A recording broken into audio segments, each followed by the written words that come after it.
ฟ้าละนอนสว่างมื้อนี้ดึกเข้ามาพระพระวังสว่างแอมนอนอายเจ้ามาซ่อนไรนี่น้องนวลไหนเอ้ยคำเอ้ยอายอยากยับเข้าใกล้สิจะเว้าต่อพระนางต่อพระนางละนา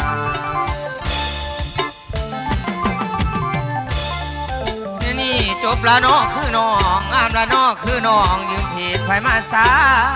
ดีน้อง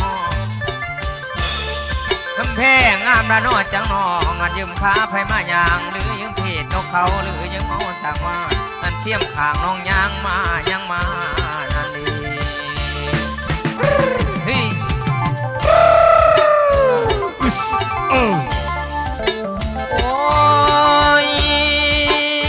น้อง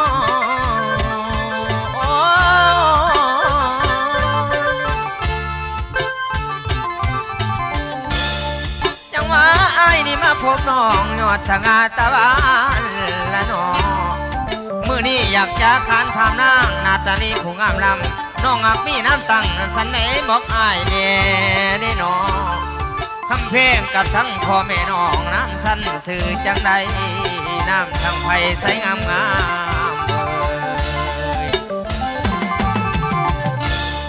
ยังซาใจน้อบังอายอยากเอาเมื่อเป็นสะใภ้ให้แม่ยาได้เสยสมเมืองดีมื้อนี้เกี่ยวเอาสาวขิงกลมอยู่ในงานคืนนี้ไผได้น้อยได้หรือพอใจให้ยิ้มผ่านเมื่อเป็นไผตั้งบ้านเมื่อเป็นบ้านตั้งสวนตั้งสวนละนอ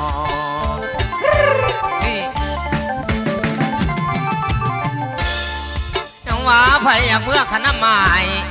น้ำไม้ขัดไว้เฝ้าอีกอย่างในทอนหรือว่าขันอยากเมื่อขันน้ำไม้น้ำไม้ข้ารถบ่ให้เสียข้าเหือบ่ให้จางอ้ายสิตายเป็นสร้างอีลาวันในเจ้าขี่ดิน้องจังว่าตายเป็นรถแท็กซี่พาน้องขี่เมื่อเหลือใจหมอลำนี่นาพี่สาวนิลาคำนางพ่อแต่เดียวน้องเม่นเห็นหน้าข่าวมานั้นยิ้มก้อยลอยบ่ให้สายฝนนี่มอยขน้ำน้องว่าจังใดล่ะคนใครเด้อละแม่นคือน้องเอาไผเด้น้องนั้นมาซ่อนบอนเอาบ่สายน้องแม่นนักร้องเอาบ่อายน้องแม่นนักล้ำอันแก้มอำทำสิยับนี่ยับน้ำมือกระติ่งแข้งสาวนั้นอย่าสุวากันบ่ายขาสาวนั้นอย่าสุหอกระติ่งทออย่าสุติงโอ้ยนั่นละนาสินานวลนี่นาละนาสินานวลนี่เอ่ยอย่าเมื่อเป็นเคยผานางเด้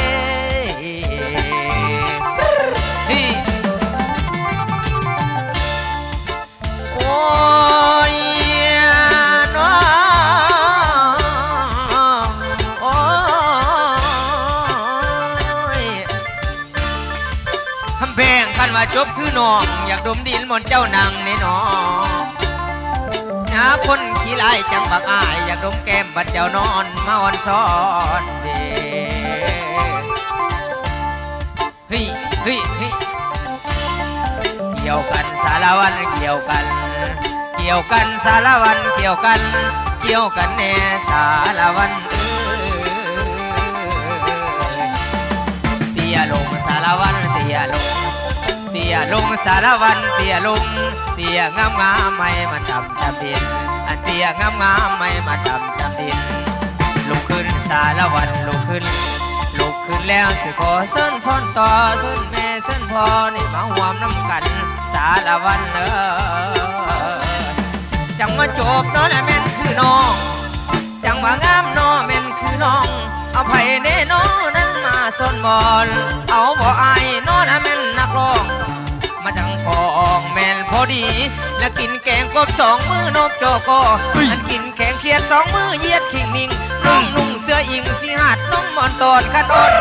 ตอนโอ้ยอ่อนตอนอยากสองมือสอนไปกำเดอยากสองมือสอนไปยัวมเด เ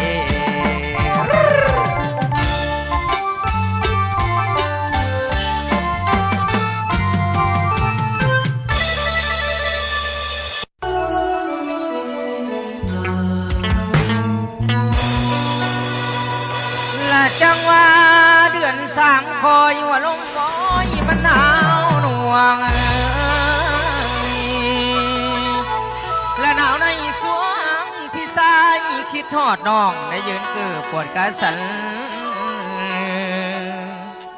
คอยแต่จันส้มแจงยามแลงน้องลงพายน้องนางน้องและเดือนเอ้ยเดือนและดาวเอ้ยดาวบอกก็สาวสู่บักอายกับคืนบ้านแน่บ่น้อยนั่นละนะ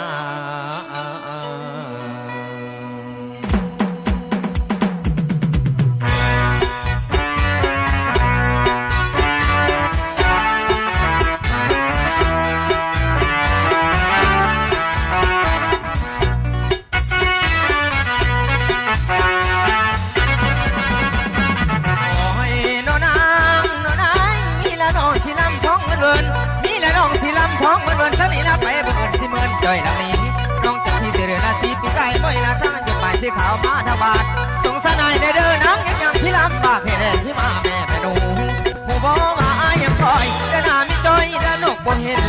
น่าเจ็บก็หัวใจลำเค็นไม่น่าจะเห็นและเนื้อเย็นกลับมาออกภาษาน้ำตาพี่น้องเพื่อนทุกคนเข้าสนุกสนานไม่ไปและต้องไปน้องมานเว้นตะวันกลับบ้านนารังกลับมาเข้ามาที่มาโอ้มาใส่ปุ่นบุกคนที่น้ำไปได้นะย้ายห่างไปหาห่างฉันโดนล้วนคิดใจสั่งให้กระใจของหาเลือดตั้งใจว่าพ่อน้ำบุกคืนไปแล้วนี้จะให้ไม่ได้บอกเอาพวกเจ้าละนั่งเอาทรงลงสาวหน้ามันชมบุยพุ่งดาวมาก็ไปเหมือนสายพลาหมุนเวียนไปมาไหลลงมีเดือนหมุนเวียนมาต่ำจะไปถลับอยู่ใส่โน่นากลับมาสาเดอบ้างที่ยังหลบทางรอรับน้องกลับมาสร้างข้างหน้าทำไมหลงไหลเที่ยวเด่นให้มาเอาหมดที่จะมุ่งคอยตั้งเตตะวันที่จะมุ่งคอยตั้งเตตะวันตั้งแต่วันสงการยังบ่ลึกยังนองมุ่งไปหน้าสงขลาว่าอุ่นพึ่งสบายอุ่นที่รักน้องบ่มั่งกับเธอลาที่มามวนเด้อนะกับเธอลาที่มามวนเด้อนั่งเจ้าอย่าตามเดินจนกะทีนอนเป็นเจ็บยังแล้วก็เจ็บใจซ้ำๆก็บ้าใจแต่มาที่น้องน้องตูลืมจนจำละบ่ละพบใจจนจะไปเลยบ่มามองแค่นี้แล้วเขาก็มองเบิดแต่บ่มีเงินมีอายบ่มีบ่มองบ่มีเงินตาจะเป็นคุณค่าแม่หาก็เมินมันมาหน้าปัญหาว่าหุ่นฟ้าพี่สิหุ่นเสียน้องดาวหาหลับจางเสาสังเดินเส้นมันถึงใจไรเด้ที่หมู่คุณนอนไม่อาสางฟังขนุนข้ามันขึ้นมุกโกที่โตน้องดาวไม่น้องพี่เดือนนาทีเดือนสามไม่น้องพี่เดือนนาทีเดือนสามไม่เดือนสาวคนงามที่ตามมาถึงบ้านตามมาโน้ตถึงบ้าน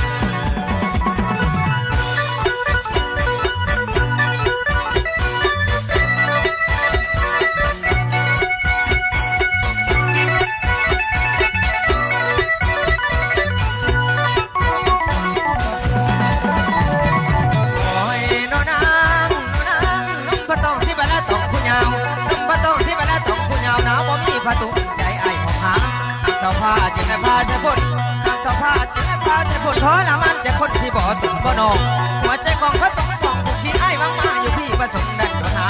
คนแหล่พาไอ้ก็เพลงมาเลยคนแหล่พาไอ้ก็เพลงมาเลยก็แต่เพียงผู้ที่หวังเพื่อนเพียงน้องพ่อแม่ละเจ้าแก่ทั้งสองพ่อแม่ละเจ้าแก่ทั้งสองไอ้และน้องเอาของนำกันสัญญาละสองเอาผู้มันทั้งสองหักกันเพราะมีวันเปลี่ยนเป็นเรื่องงามระยะปีมาเต้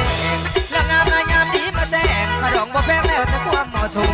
ดอกไม้แล้วทูบเทียนอุดมขันหมากบ่สมที่แง่เลยบางเงินเดือนปีกันบ่สมละใจเราอุ่นเดือนปีกันบ่สมละใจเราอุ่นความมาแน่แสนสักกว่าวันไว้ไอ้พม่าที่ย่าเมาน้ำไฟ